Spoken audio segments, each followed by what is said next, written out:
Allah.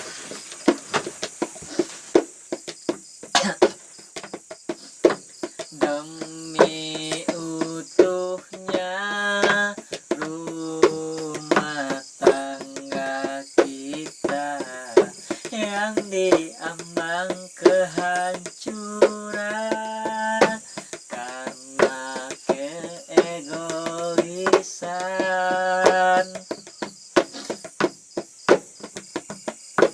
Ku pertahankan walau menjadi beban.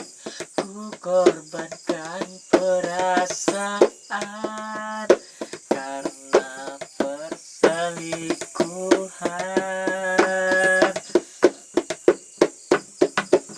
Sesaknya dada dan air mataku pun jatuh berlinang di depan anakmu.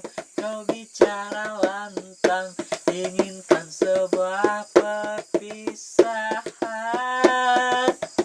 Apa salahku sampai engkau tega menceraikan aku? Lihatlah anakmu yang polos dan lucu, masih butuh perhatianmu. Aku yang gagal menjadi suami. Tuhan tolong jaga dia yang terkasih. Bukan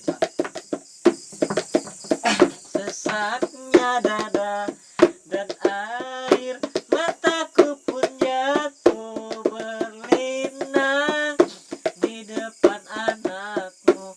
Kau bicara lantang, inginkan sebuah perpisahan. Apa salahku sampai engkau tega menceraikan aku? Lihatlah anakmu yang polos dan lucu, masih butuh perhatianmu. Aku yang gagal menjadi suami. Tuhan tolong jaga dia yang terkasih.